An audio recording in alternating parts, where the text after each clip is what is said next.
Hi guys, welcome to the Jn'L podcast, and we're very excited today to introduce our second guest, Michael, our cousin. As soon as we start this podcast, we knew dating the diary for when we're going to get Michael in. So yeah, very excited today. Michael, why don't you introduce yourself? Yeah, for those of you who don't know who I am, my name is Michael Tabirade, high performance coach and mentor. I say this all the time because I'm so used to saying it, but I'm going to go with the spiel.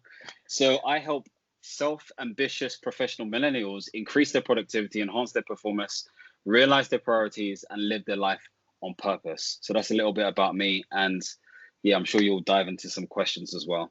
Yeah. Most definitely. Yeah, we're going to pick your brain.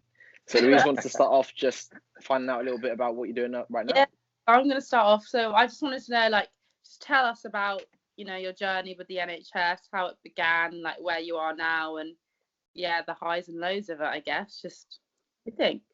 Yeah. So, initially I thought I wanted to be a doctor. I was known as Dr. Michael before I even started medicine. And, I guess that idea came into play because I did work experience initially as an architect. And after a week, I was just like, this isn't for me, sort of thing. And so I was like, what do I really want to do?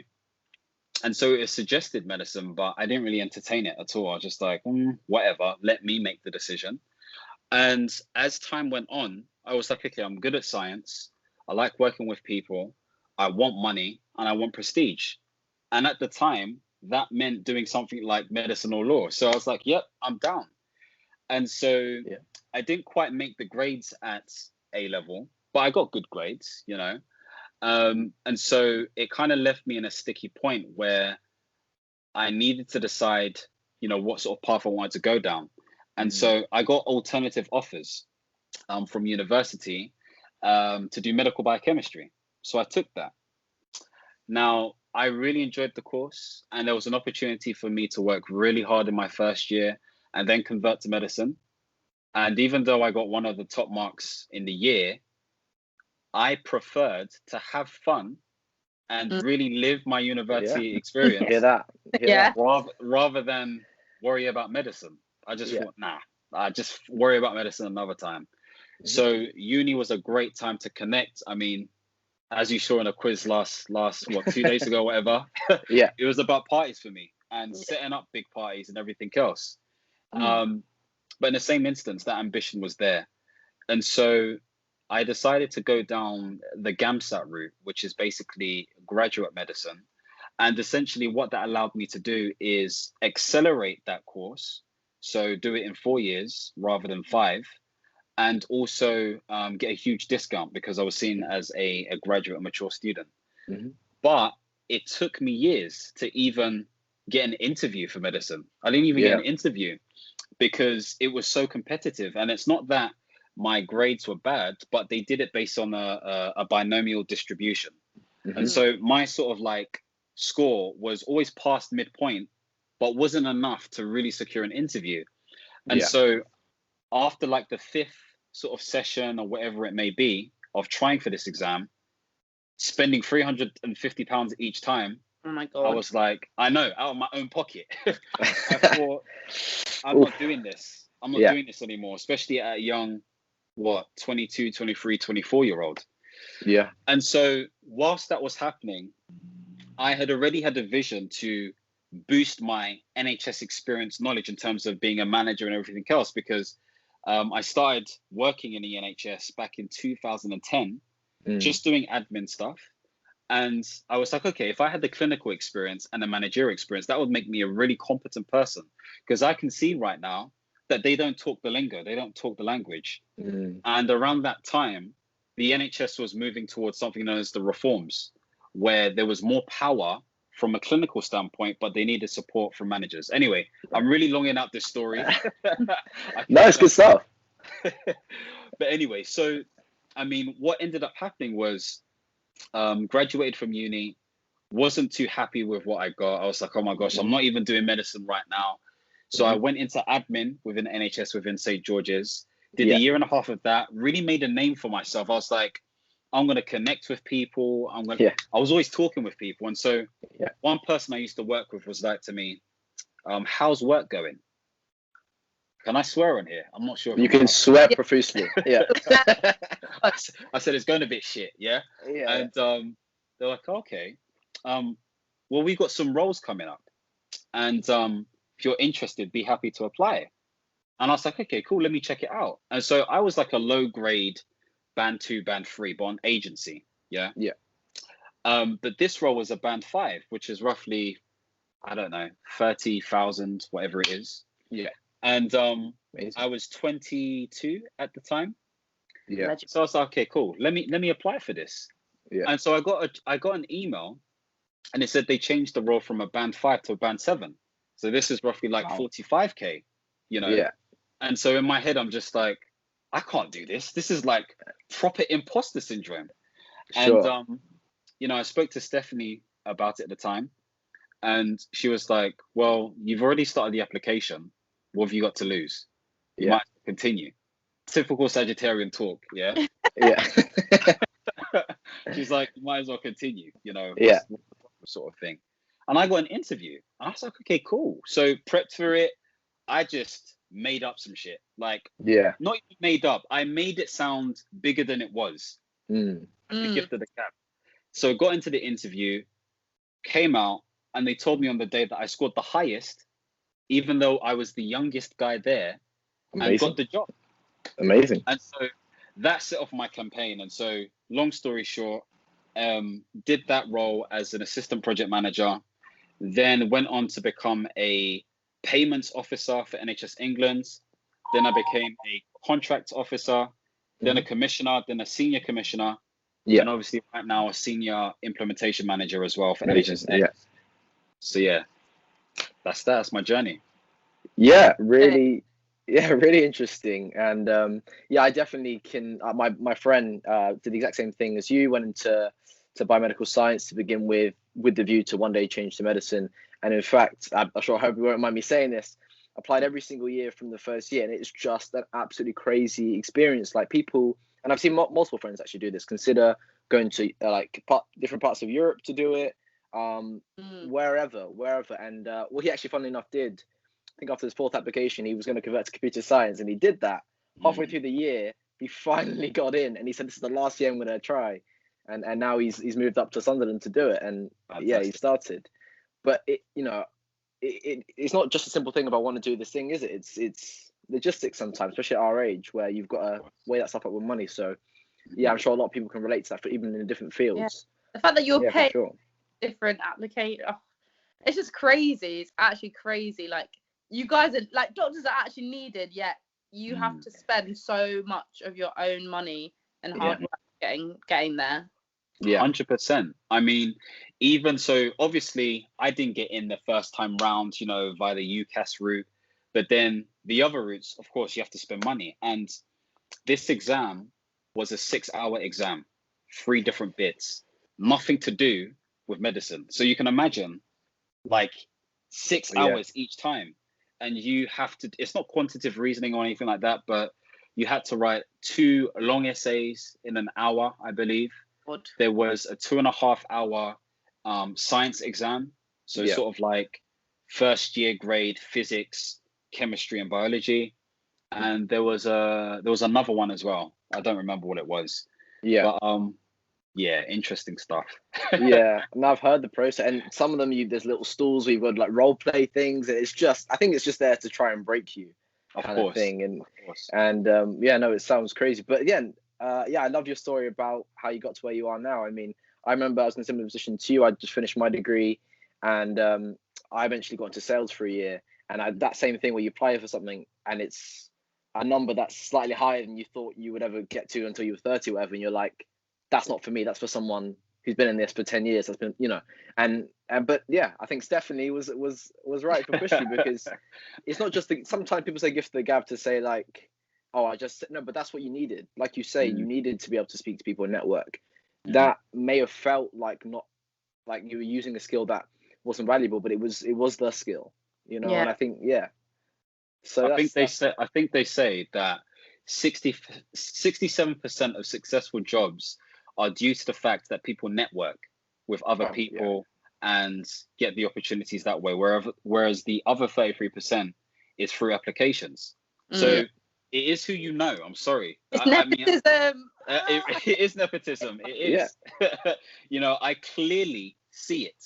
And have I been a product of that? Yeah, definitely, to a degree. I mean, I didn't think I was until this year or last year, to be fair. Okay. I thought I was slightly outside of that. But what allowed me to be in that position is not only just speaking to people, but the value that I bring in the workplace has been useful, where other people speak about me to other people and they're like, oh, I want that guy, you know? So that's been useful. Yeah. People pick these things up. I think we as people don't even know what our skills are. We just land in a situation every time we end up at this point doing these jobs or whatever, because people see that in us and they just push, oh, Michael should obviously do that. And you're thinking, why? But people will see that for you. And I think people just need to pay attention and believe in yourself. Louise will definitely start to notice this as she starts to consider her options as well. People are going to say, oh no, Louise is really good at that. And she'll be like, oh, I didn't even know that was a known thing. Exactly. You know, and you've just got to keep your ear out. Amazing. Okay, so the next part we want to talk about, and I'm very interested in actually considering maybe even getting to myself to a degree, so I'd love to hear about this, is your journey into life coaching. Everything I want to hear about how it's going for you right now and what got you into it, because I'd love to learn. So tell us. Perfect. Yeah. So, I mean, what got me into it? Very good question. I guess it started off maybe at secondary school, actually, where a lot of people were like, oh, Mike, you give good advice. And I just kind of used to laugh it off, you know. But then I kept on hearing it at uni, you know, with people I never even met before. And so I started getting into a space of really exploring and understanding different thoughts, because a lot of the thoughts I developed were my own. And it was I think it was my manager back in 2011 who was basically like, what book are you reading? And I said, I don't read. Thing is, there's no point. They were like, what? A bright guy like you doesn't read? I was like, nope, don't do it. And they were like, I challenge you to read something. And so I was like, okay, let me play this game, you know, whatever. And I was watching Will Smith's Words of Wisdom at the time, some compilation that some guy put together, and was really inspired by the words. And he mentioned The Alchemist. So when I read that book, I've read it like 5 times now, that confirmed and opened my mind to many different ideas. And I was like, if people think like this in the world, imagine what other books I could read. Yeah. And so I was just ferocious, like avid reading, like it was crazy. I was on a mission. Like to this day, I've read over like 300 plus books, hands down. Both, I say read, but listened, read, you know, a combination of the two. Same, yeah. And so I was like, okay, cool. This medicine thing's not working for me. I need to make something else work because I want to make money. Let's be real. I want to make money. Understand? And it's not for money's sake. I love the idea of freedom. Of course, yeah. I hate being told what to do. I hate being imprisoned. I hate all of that stuff. So I need to create the opportunities to open myself up. And so basically what happened was I started to explore different businesses and stuff. They kind of failed. Went to one, and there was a public speaking one, and the guy was like to me, you know, you can make money from your ideas. And I was like, I've heard this before, but the way he said it just touched differently. Different. And so I was like, I'm actually going to pursue this a bit more. So I started to look into coaching.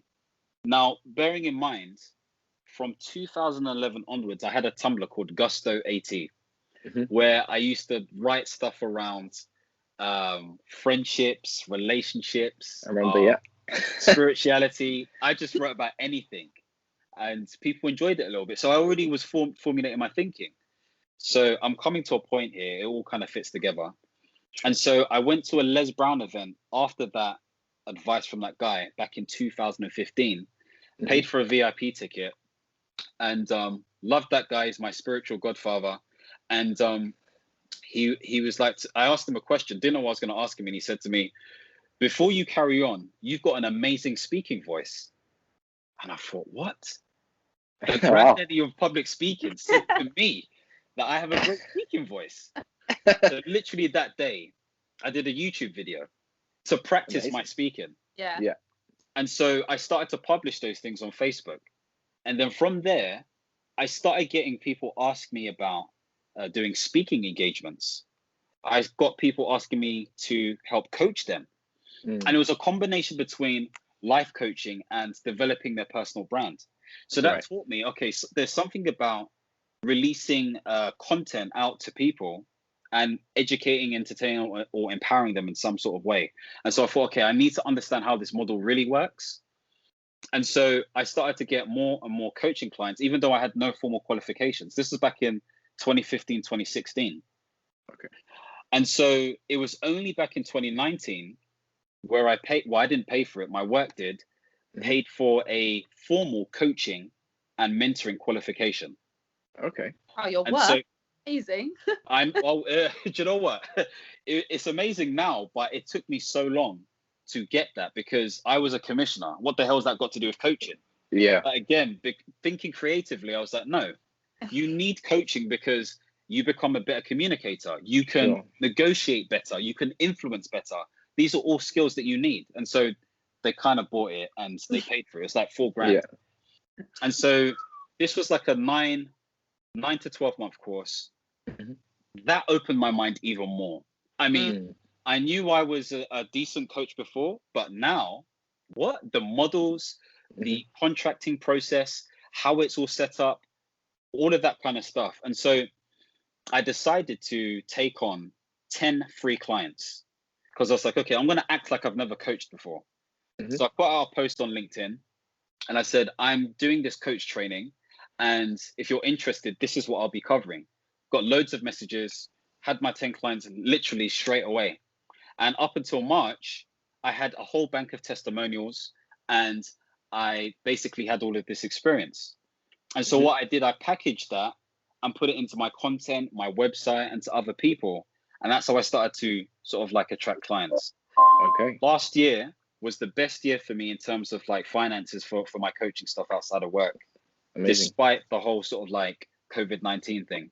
Yeah. So yeah, I mean, it's going okay now. I mean, I want it to ramp up a bit more. And I say that because I don't want to just focus on the coaching aspect. I also want to be able to do courses, membership sites, all of that kind of stuff as well. But I'm trying to do it the right way, you know?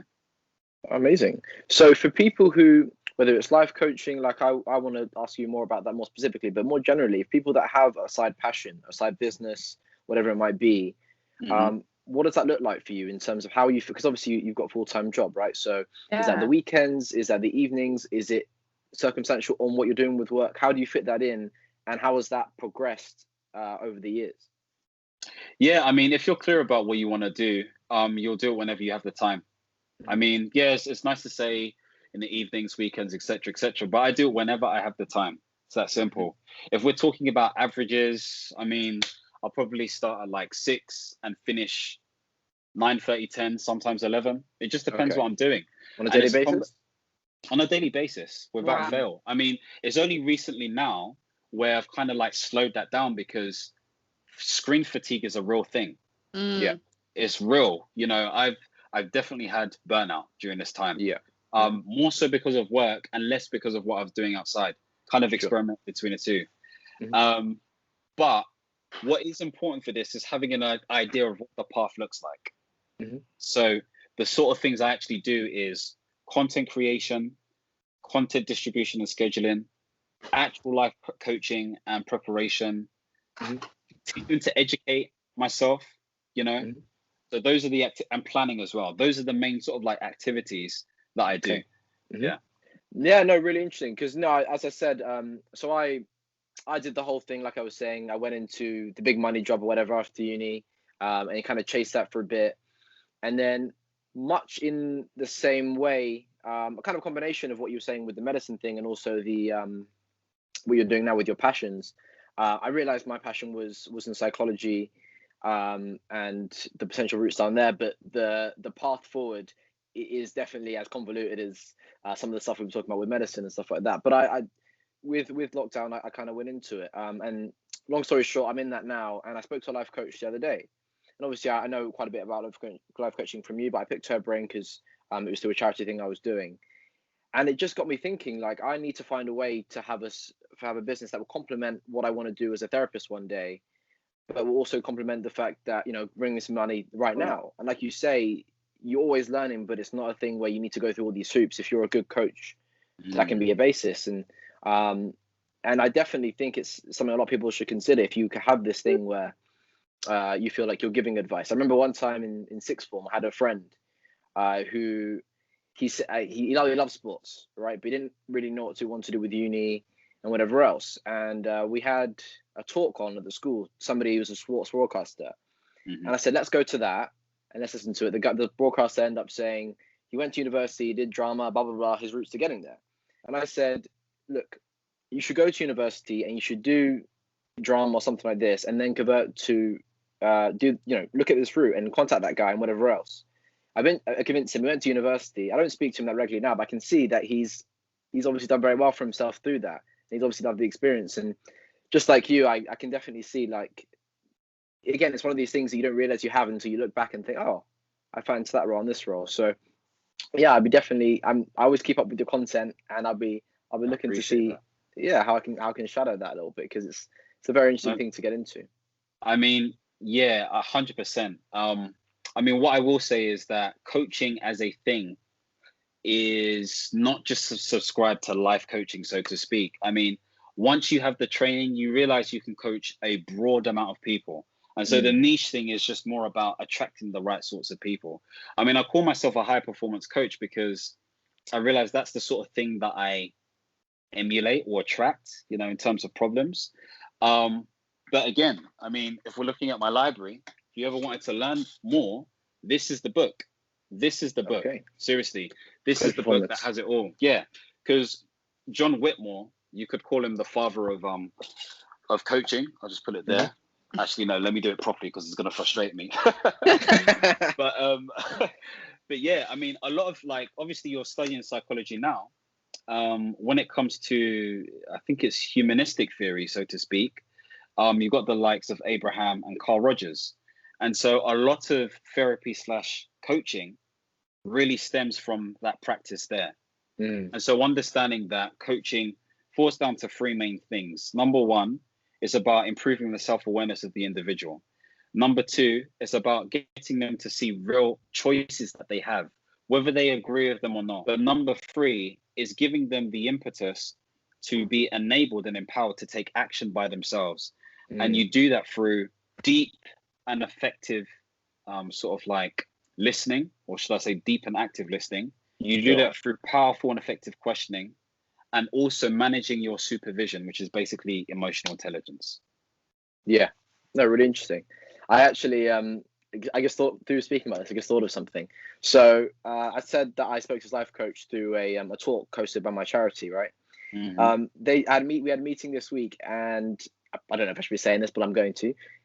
Guess how much somebody they had. So we're talking about public speaking and life coaching advice, how much that can be, how lucrative that can be. Guess how much somebody can charge for 15 minutes? I wouldn't be surprised if it was 1 to 10 grand, easily. 1 grand, yeah. Just somebody in the mental health field.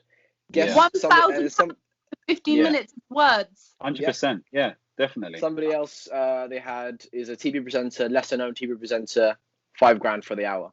Yeah. So things can scale if you invest in things like you're talking about, like books. And speaking of books, Louise had some questions. Like the segue. About how we can sample some of some knowledge. Michael, you are an author. I actually got so good saying that. You've written 4 books. Please tell us about the. It must be so weird writing a whole last book, like edit. Oh, it just sounds like the longest process. But you've written 4, so. Yeah.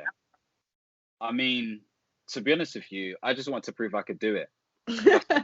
I'm not joking. Seriously, it was that simple. I mean, I always had a book in me. You've both got a book in you. It's just, okay, what's the process? So I went to an event one time by a guy called Jerry Roberts. It was free. He showed us the whole process, but they try to accelerate this stuff. Sure. And he said one line which convinced me. He was like, you can do this by yourself, but we can help you do it. And he was charging like 30 grand, something stupid. I know, for a book, like, no, come on. But he was doing this whole media package and everything else. And I thought, I'm going to do this myself. Yeah. So basically, I picked up the knowledge he had. I checked out some short courses online. And I was like, I'm going to do this. So it was the 25th of January, 2016. And I was like, it's going to take me a month, 2 months, maybe. That'll be that. It didn't take me that. It took me, I think I finished early December. And I had problems in the way. I mean, my laptop broke down 3 months into it. I ended up using my phone. So I ended up using Google Docs. First time I've ever seen Google Docs move slow. I got repetitive strain injury in my right hand. Went to the doctor. They said, don't use it. I started using my left hand. And the sort of like game plan was, number one, do not read back your work. It's going to be shit. Simple. It's just going to be crap. I'm so bad. I actually can't read I can't even read my own words. No, you can't. It's going to be crap. Number two, have a focus for each day. So I made sure that I wrote anywhere between 100 to 1,500 words a day. And I kind of calculated what my average was. So I kind of knew how long it would take me to finish. Number three, make sure there's some sort of structure. So that structure was very much dependent upon the way it was done was I had 10 different questions, that my audience would ask. Then I would answer those questions, and then I'd break up those questions into 3 bits. So say, for example, the question could be, how do you start a business? Okay, and so the first problem question is, okay, how do I know what my audience wants? Then you could break that up into, okay, where do I find that information? How do I store that information? And how do I survey my audience, as an example? Mm-hmm. And then all I did, because it was nonfiction, was answer those questions. So it was just, I worked out I had 400 questions to answer, roughly. Right. So like essays, almost like an amalgamation of essays. Yeah. Yes. It was just mini essays that I was writing. And so it was just a countdown, really. So from 1 essay to 4, I think it was actually 300, from 1 to 300. That's what it ended up being. And so once all of that was done, basically, what my next problem was, okay, cool. I need to read through it. I need to get someone to check it. So I got my lawyer friend who used to be an editor to check it out. And then I made the book cover myself. And so rather than, say that again? Did you actually you didn't even get like a proper, you literally edited it yourself. That's insane. Yeah. It's not, you know, it's not. That, I don't want you to think it's difficult. It's difficult because the process is long. Yeah. But when you understand the process, it's not too bad.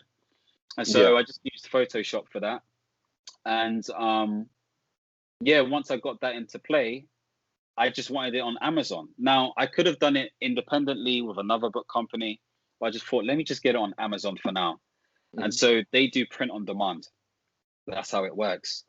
And that's pretty much how I did my book. I don't know what else to say other than in terms of what you use to put the book together, you can use Word or Google Docs, but you may need to use a program like Scrivener as an example. I know Amazon has a new software. I think it's a plugin that you can use to actually say it again. As of course they do. Just everything. Yeah, exactly. So those are the options out there. But once I did it, I was like, there was a newfound respect. It was crazy. I mean, the novelty wears off. And I was just happy that I did it. But when I started to tell people I was an author, like intentionally, it's like, oh, okay. Well, if all of that kind of stuff. Yeah. So that's pretty much the process. Yeah, amazing. So Louise, when's your book out? There you go. You got all the instructions now. No excuse. No. Maybe later. Later. I'm 20 years old, okay? Ah, well. That's fine. You know what I was thinking this whole time? Like, you have a whole lot. This is so random, but you literally have a fiance now. Like, how do you even have time to have a personal life? I mean, there is time. I mean, I guess I have a very, very understanding fiance, and she's also working on her own stuff as well. And so when she's busy, I'm busy. When I'm busy, she's busy. And when we're not busy, then we, hang out or do whatever we need to do. So it works. And I think the reason it works is because I don't have a stereotypical, traditional sort of like 1950s woman.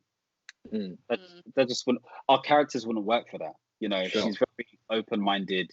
She's quite relaxed, but she's not stupid at the same time as well. So it works. Do you know what I mean? It works. Yeah, definitely. So yeah, that's how it works, Louise. Finding someone right. But I mean, it wasn't like that's my partner. It happened. Yeah. It happened. So yeah, I think advice that I think a lot of people won't get until they're in it is you've got to have someone to contend with. It's not like you say, you don't just want. Some people say it more in the form of I want them to disagree with me, but I don't know why. But it's not necessarily arbitrarily disagreeing with you. It's that you want someone that's gonna like add something to your experience. You don't want somebody that's just gonna sort of like not be their real selves and whatever else. So otherwise, it's just gonna come out the wrong way later. Exactly. So yeah, that's amazing. We're very excited for the wedding, by the way.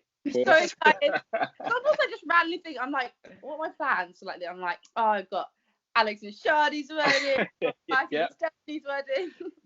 Yep. I mean, it's definitely been wedding season within those 12 months, man. But I look forward to it. Yeah, and it's good to have things like that. Obviously, with the year's been tough, not only mentally, but just not having that thing to look forward to. And I think just having almost the best occasion for bringing people together and celebrating something, and having a couple of those in a row will be an amazing uplift for the next couple of years. So definitely excited for that. Yeah, exactly. Brilliant.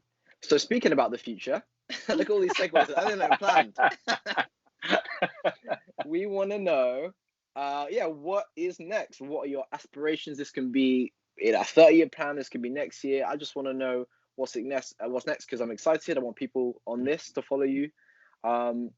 And if we can get involved in any way, I'd love to be part of it. So yeah, tell us what's next.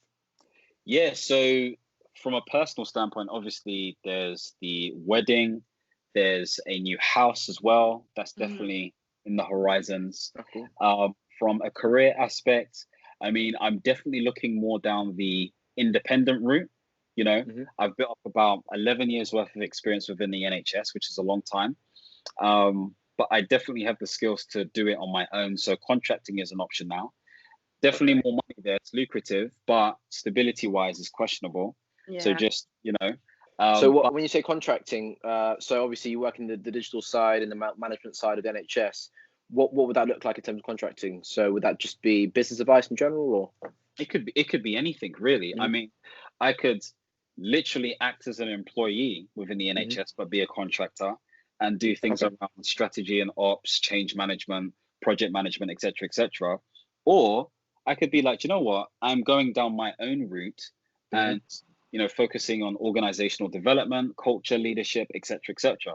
Now that's more my preference, but I have to really understand that experientially, the market sees me as valuable in this space. So it would probably be a slow transition, or it could be a fast one. I could be lucky. You never know.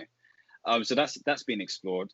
From a business standpoint, really, obviously, make more money, but it's not just about money for me. I mean, I really want to connect with and impact people's lives.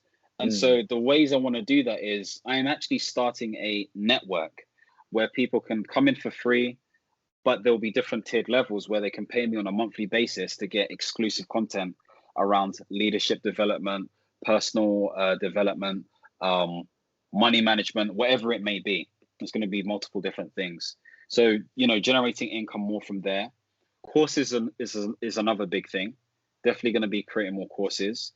I mean, the three I have in mind is how to be an effective coach.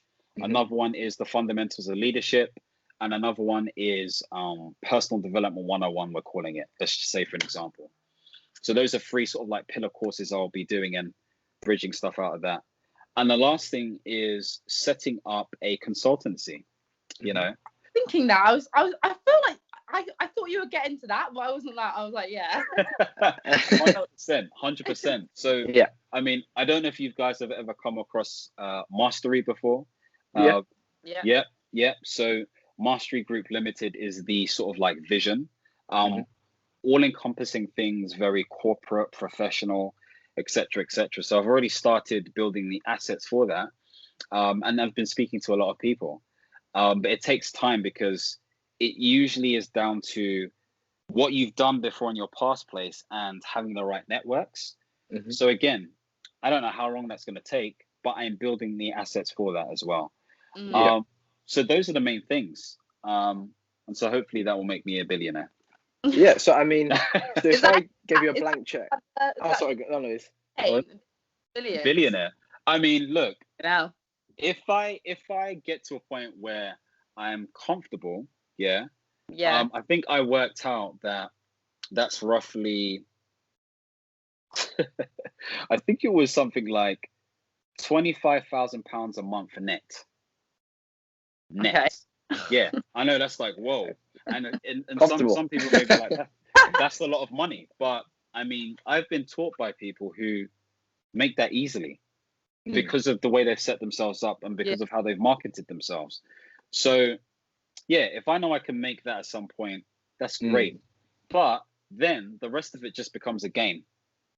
It just becomes a game. It's not like an aim. It's more of something to do, something to aim towards. Yeah. And I invest it into helping more people because I think in the future, I would love to set up some sort of sort of like social enterprise or charitable sort of organization that creates an impact in some sort of way.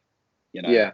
I definitely think at that level of money, people look at the Jeff Bezoses and the Elon Musks of the world. It's not about personal finances; it's capital, and then what you can do with that capital. It's yours personally. It's not through a business, but then it just gets redistributed.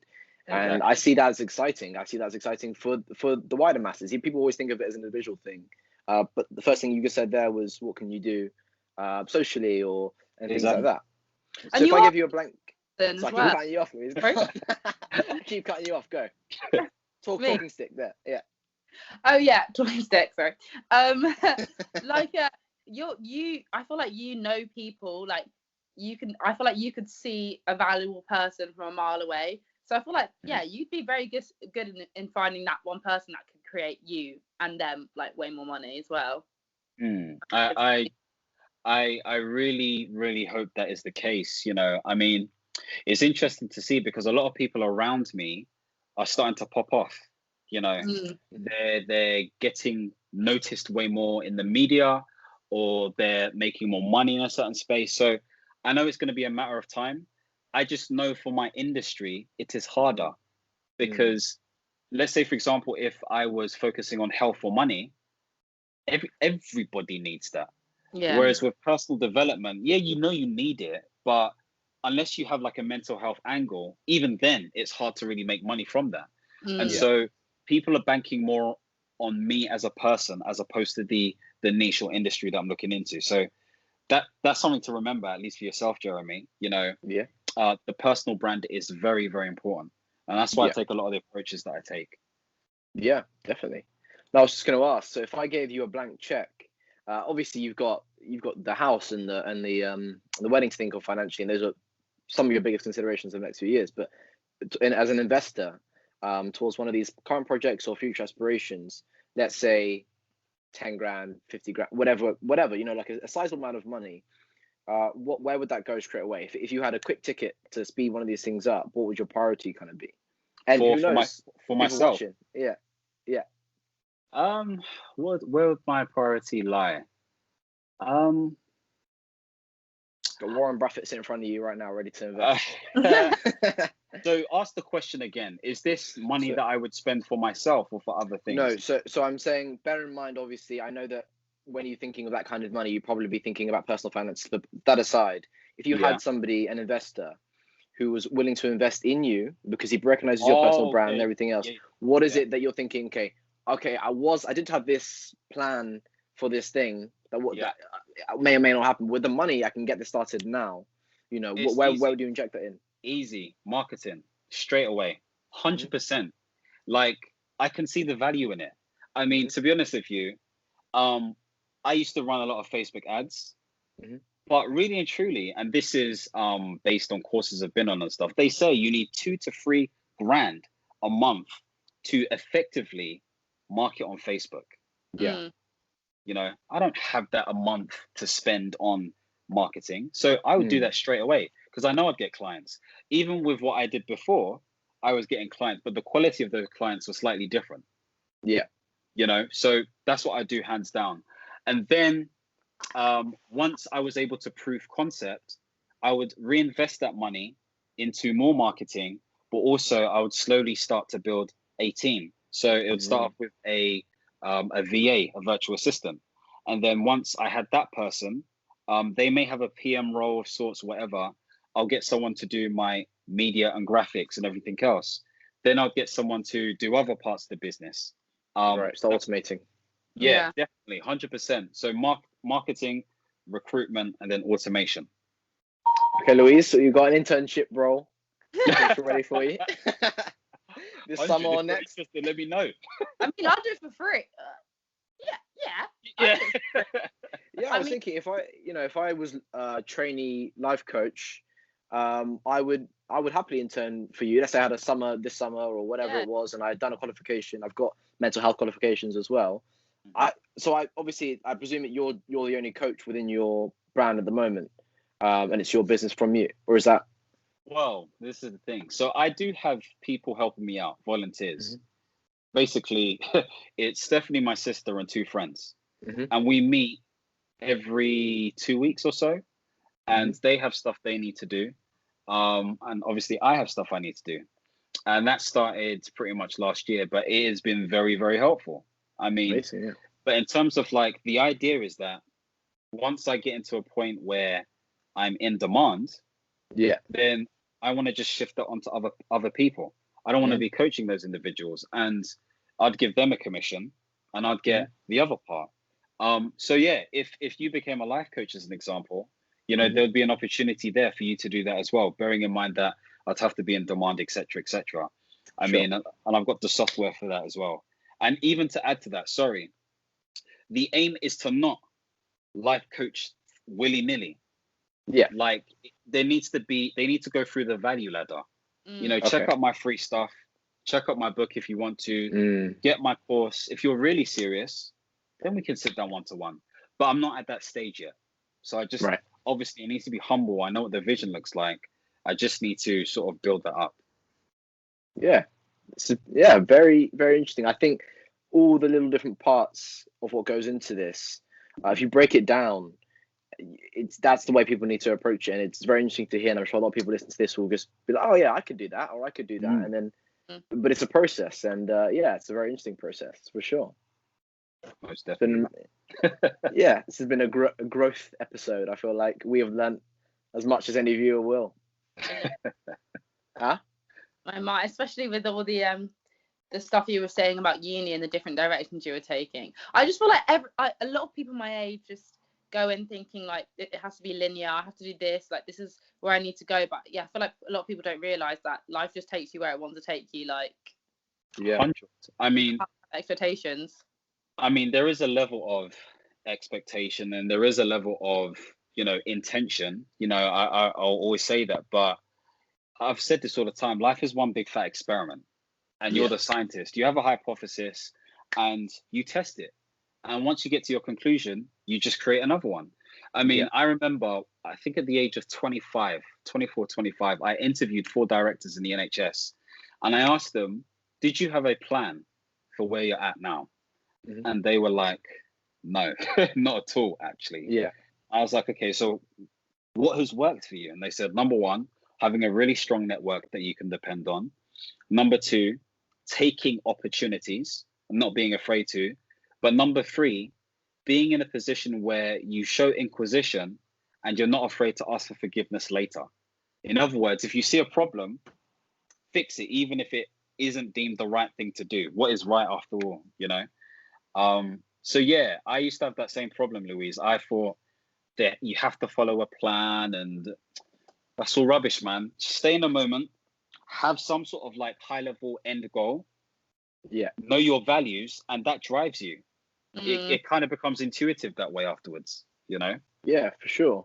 I mean, the director of the biggest tire company in the world, multi-million, billion, whatever he is, I'm sure he didn't grow up thinking I want to be involved in tires, because that's not how the world works. The market, you exploit the market with what you've got, not you don't decide how it's going to be, because you're also projecting that way in 20 years, and especially with coronavirus right now, God knows what jobs are going to be the high-paying jobs, what markets are going to be the kind of more volatile ones in the next 5-10 years or whatever. Obviously, Louise, you want to go more into government, and hopefully we're always going to have a government. You're in that field. That's not going away anytime soon. Yeah. But no, definitely, I think being flexible, and again, there's another thing I was speaking to with that life coach, which is so interesting, is that, you know, I asked about how she got where she was getting, and she kind of said, and this applies to so many careers, it wasn't kind of like we were speaking about medicine, I want to be a doctor, I want to be a lawyer, I want to be this. It was, what do I like to do? Like you were saying with your process, I like to help people. Okay, how many years do I want to spend in education? What's this, and then what result do I get at the end of that? Or what opportunities come up by pursuing those individual things, rather than saying, these are the steps I need to get to this end goal. And I think that's such an important thing to consider, for sure. 100%, man, 100%. Yeah, so anyway, that's a little bit about me. Yeah, we really love the interview, and obviously when we post this, we'll put your links to your books and websites, and if anyone, obviously there's a lot there to be interested in, so if you want to follow Michael, all the socials will be there as well. But yeah, thank you very much for this interview. I'm glad we got you, because I was like, Michael's going to be hard to actually sit down for. They can testament you're so busy all the time, so yeah. High demand, yeah.